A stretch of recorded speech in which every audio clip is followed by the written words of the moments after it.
All right, guys, welcome to a special 2022 launch of The Hustle with a dear friend, a great colleague, and a good partner, Rocky May. Doesn't need a big intro at this point, but those that don't know him, if you don't know Rocky, you'll know him very soon. His mortgage bank that he is running, it's only a matter of time before it becomes a household name like a Quicken Loans or a Wells Fargo or any other big player out there that you guys know. So you'll know this podcast because you know this man. He has the hustle. Welcome, Rocky. Good to see you, my friend. What's up? Thanks for the intro. How you doing? Good, man. And I want you guys to go watch this on YouTube if you aren't, because you get to see us kind of jamming. It's a great weekend for us because we're about to go into some playoff football. And behind you, you have a picture of the Mamba. Yes, sir. So why is Mamba in your office and what does Mamba mean to you?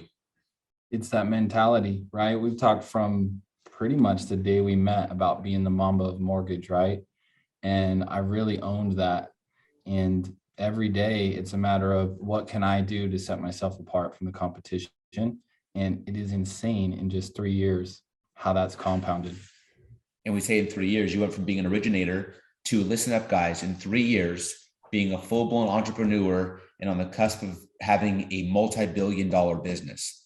That's a multi-billion with a B, multi-billion dollar business in 3 years. And Yeah. you didn't do that by buying Bitcoin. You did not do that by having some lottery ticket.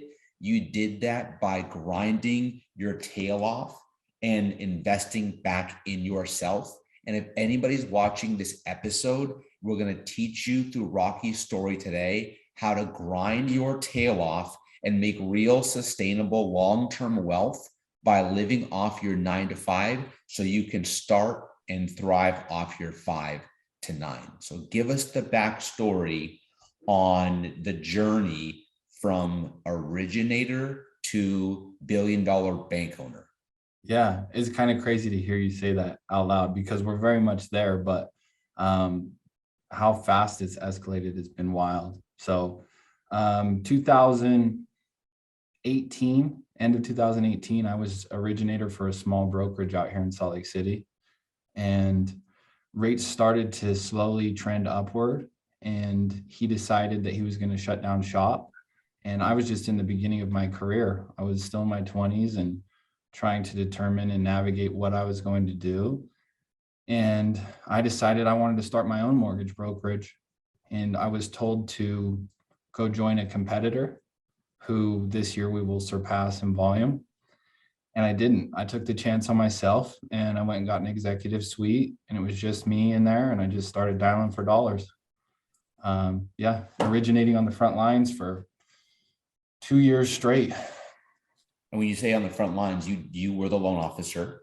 Oh And yeah, you, I did everything. So from beginning to end, I would only pass it off to a third party processor at the very end after everything was submitted to underwriting. so I want to talk about that. You have to be willing to put in the work. You're not going to get rich unless you're willing to put in the work.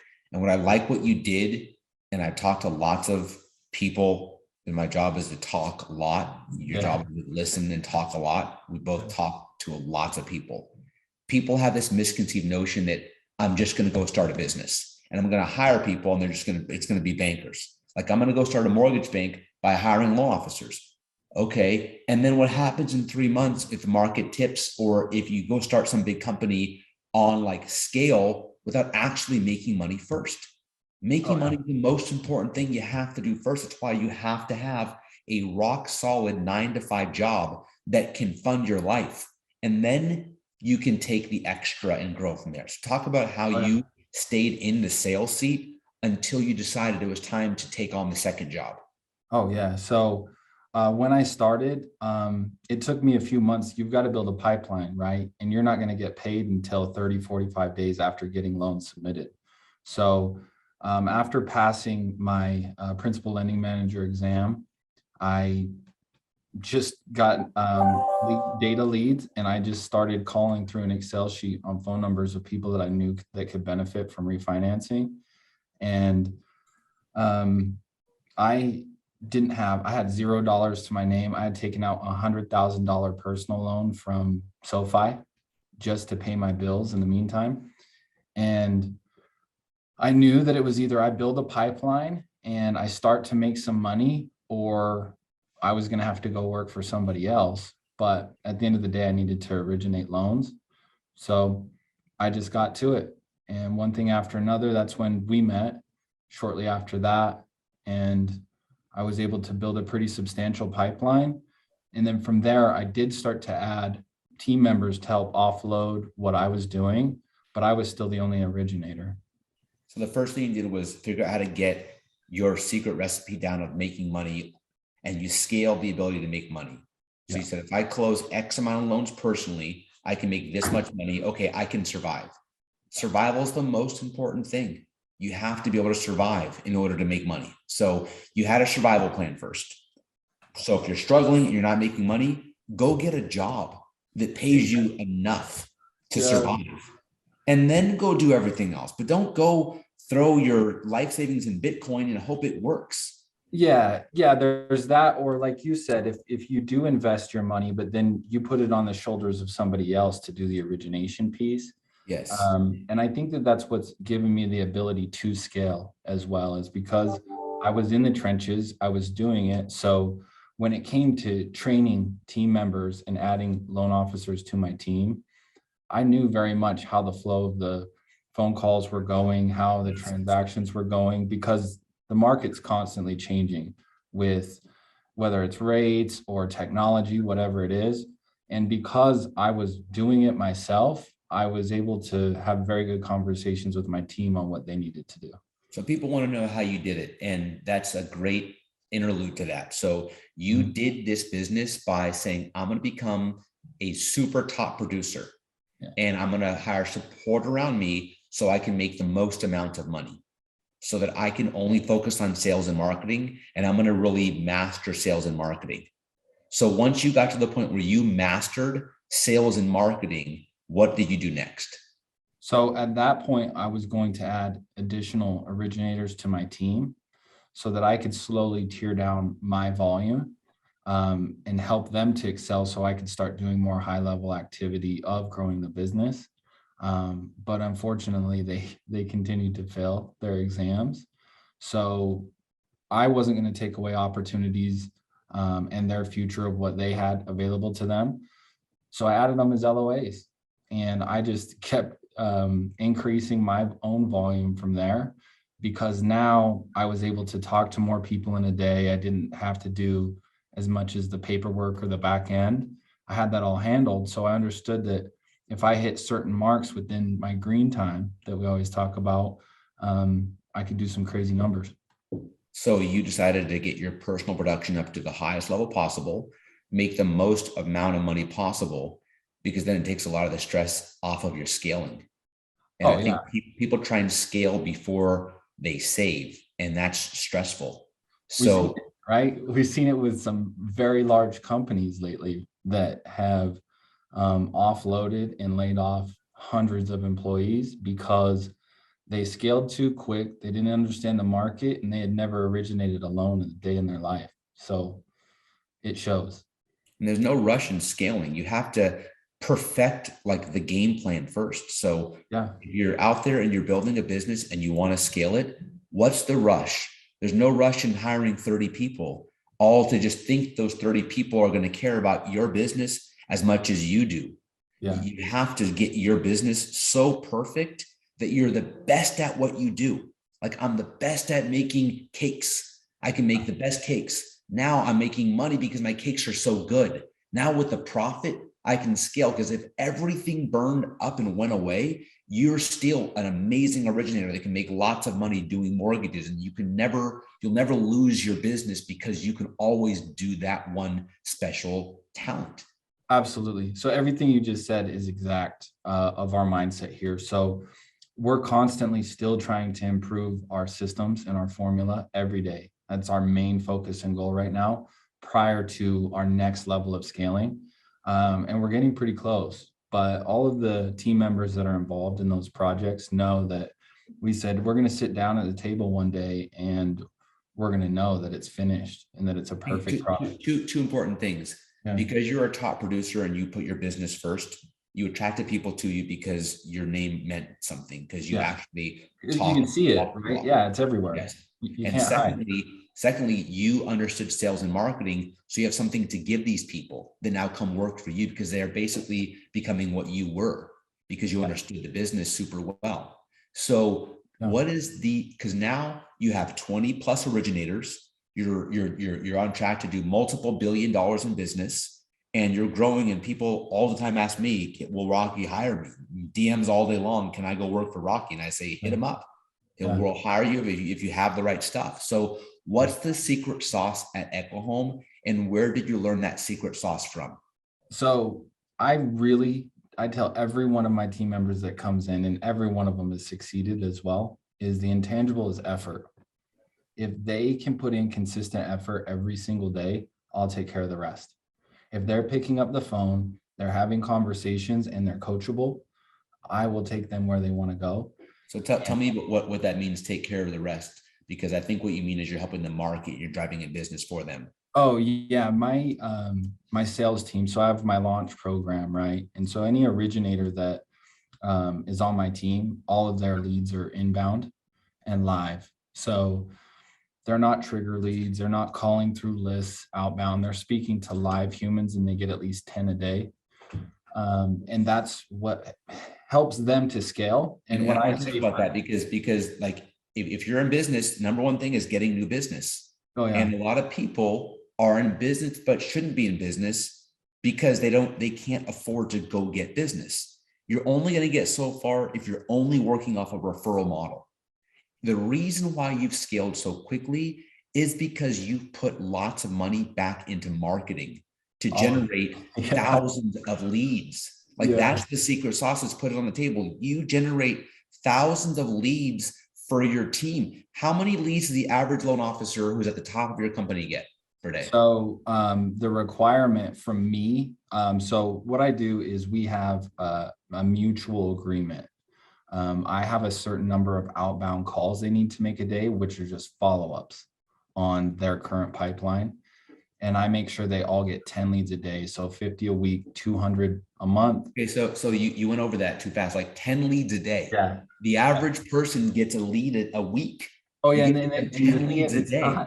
It's not just a lead too, right? So that can be classified so differently. These are people that are actively looking for a mortgage. And 10 a day. So we'll call it hot leads. So you get you get your originators 10 hot leads a day, but that's because you put money away, because you became an amazing originator first, saved all kinds of money, and then took that war chest and said, I'm going to now replicate this and build a business where I can get people business. And that's why people are coming to work for you, and you're getting applications hand over fist, is because they want to get leads, but you have a system. You have to earn your way up the ladder. Yep. Once you do, you're going to get 10 hot leads a day from me. Yeah. Like that, there's no one else doing that in this marketplace right now. Oh yeah. And my favorite question to ask them too is, because is it real? Is what I told you, is it real? Meaning I told you you were going to get a certain amount of leads. I told you your conversion on those leads would be 20%. So you're going to close 40 loans a month. And is it real? Because the reason that's so important to me is, prior to getting into mortgage, I'd done sales jobs for years. I worked for TD Ameritrade. I worked for Liberty Mutual Insurance, and they paint this picture in recruiting of all the leads you're going to get, all the support they're going to give you. But when it comes down to it, they give you a laptop and they say, okay, go get it and bring it in. And I didn't want that formula. And I never want a team member to join my team and be here working and think, wow, that wasn't what he told me it was going to be. And the reason why this is so important, you guys, the reason why other people fail their employees is because they don't have the structure or the capital to be patient. And because you're building this thing slow and right, you can tweak it and make sure it's perfect every day. Oh yeah, we have to. Yeah. Because your priority is closing loans, making money, taking the profit, making it perfect. If I just am going to tell you what you want to hear, it's because I don't have money to pay you and I need you in here. And once you get on my team, I'm going to tell you it's not going to be what you thought. but I hope it's good enough that you stay with me. That's everybody else in this, in almost every sales industry out there. Oh yeah. Is over recruit you, over promise you, over hire you, promise you things that don't happen because I can't afford to really give you the leads. Go get it for yourself. And then you end up being there for 6 months or a year and you wash out and you go somewhere else. Well, your people, if they're smart, are realize that you have this secret sauce of I do what I say, I show up on time, I deliver, I check in, and I make sure that it's real.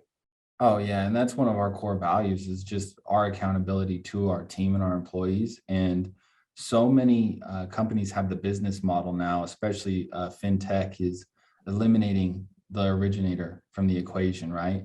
And I'm very much the opposite. I value originators to the fullest because I've been there. I know what value we add. I know how we help tons and tons of families, whether it's a refi or a purchase. And so I'm like being the leader of the new school, showing them that we're not going anywhere. And I've taken that title and running with it.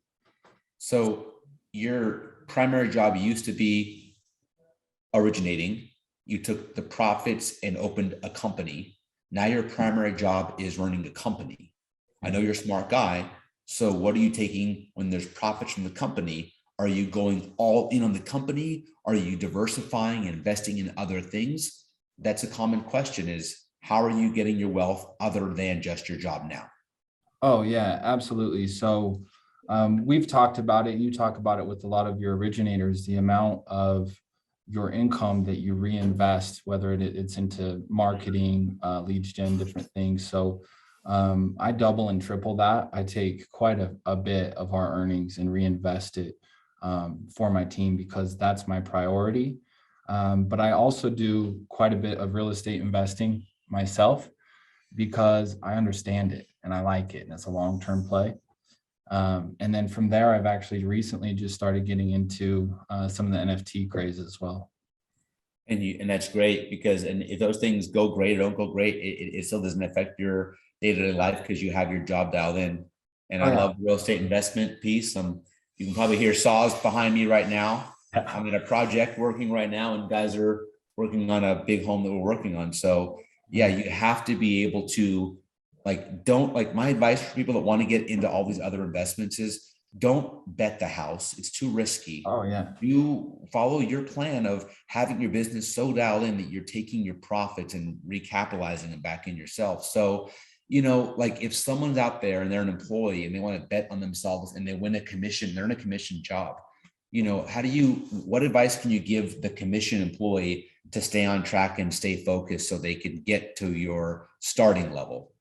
Oh yeah. The number one is what you just said, your reinvestment in yourself, right? And from the very beginning, I knew that I was going to do whatever it takes to succeed.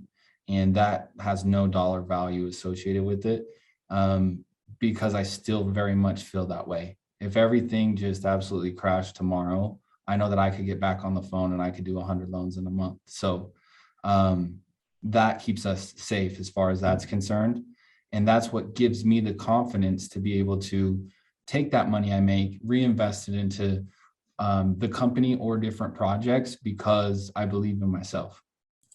So give me some hot takes. Give me some Rocky hot takes. What's your hot takes in the next, we call it cycle or in this period we're in on real estate?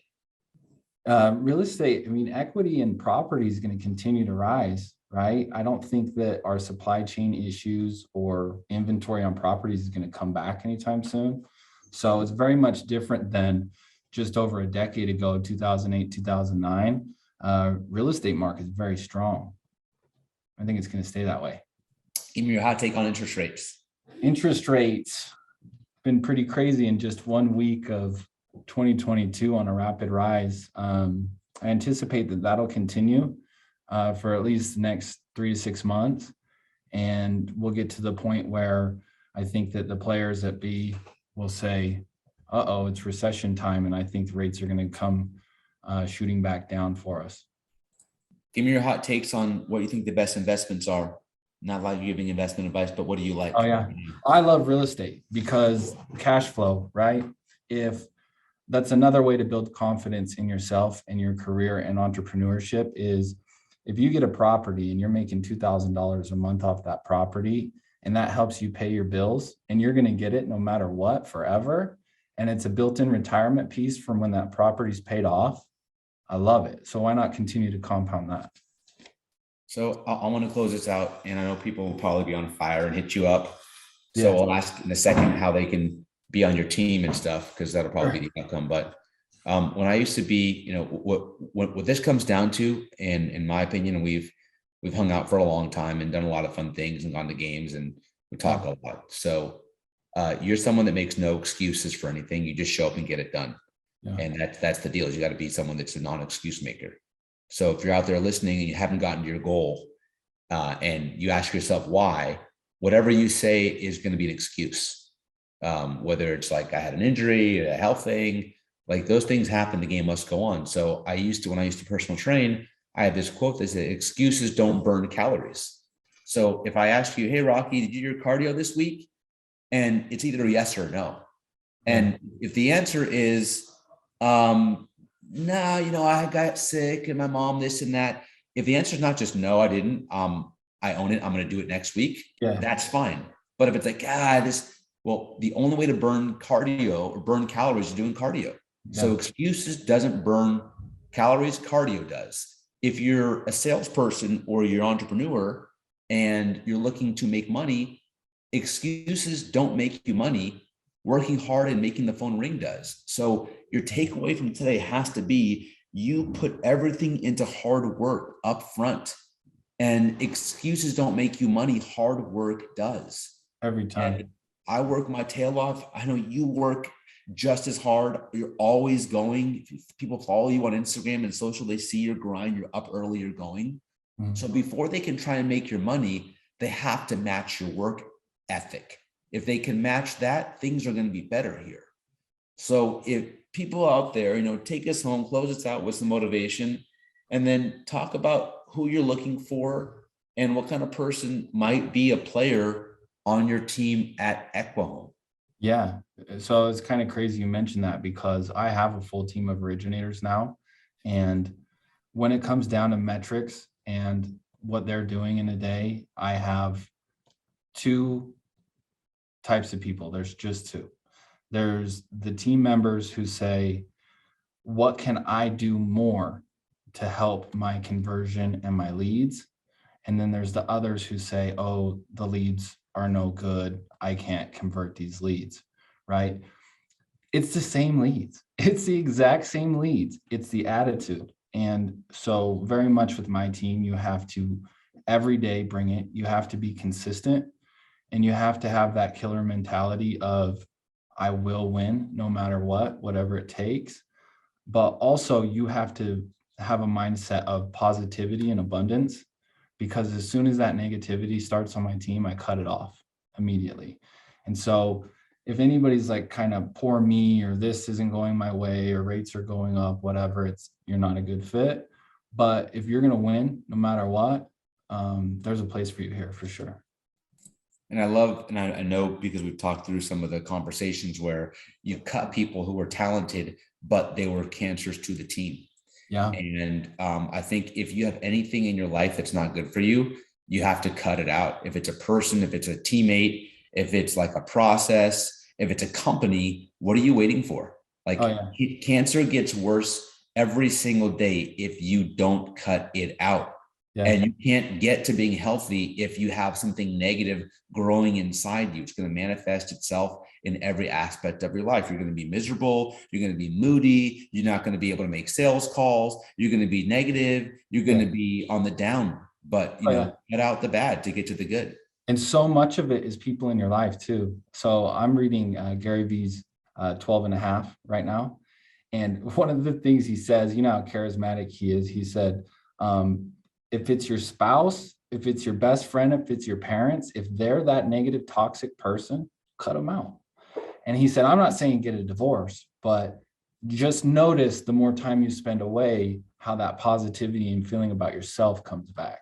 So it's very true. And that's what we build. And that's why my whole team is built of those people that have that same mindset. And so when we come in and we listen to music and we get amped up for the day, everybody has that same mindset. I love the mindset. I love the hustle. I love starting this year off right. If you listening on the podcast, great. Go back and watch the YouTube. You'll see how we kind of are vibing. He's got Kobe in the back. I got my Niners gear rocking Yes, on a sir. game this weekend. And I know you're looking to grow, but you're looking for the right people. So if the right person, and I want to be very clear, if you look, you made lots of money in mortgage. I do a lot mortgage as part of my life too. It's the best job you'll ever have to make the most amount of Oh, I money love with it. the time you Yeah. have. Yeah. If someone's not in mortgage, you even have a plan on getting them in and getting them started and getting them licensed. So it doesn't matter where you start. If you want to be a part of what Rocky is building, the culture he's Yeah. developed and the team he's growing, you should hit this guy up, because in 2, 3, 4, 5 years, you could be just like him, Oh, having your own like empire. oh yeah, and it's interesting too because I find myself like I'm not just the boss of my team here.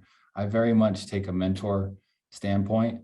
And so I let them know when they're doing the right things and when they're on track to be able to achieve whatever it is they want, or if they want the same things as me. So that's the type of culture, but it is for the right people. And as far as experience in mortgage goes, I prefer you don't have it because there's a lot of bad habits there. And you teach. So if you want to get taught by Rocky and be around this great energy, what's the best way to get a hold of your team? So I used to have people hit me up on Instagram. That's become tough because DMs just kind of go crazy. Best way is for sure to email me. And so it's just rmay@equihomemortgage.com. And they can just mention that they listened to the podcast and what's up with some opportunity. I'm a hustler. So we're constantly bringing people through our launch program. We're getting ready in Q2 of this year to launch the remote LO program, which I'm very excited about. So it'll give us access to more talented people across the country.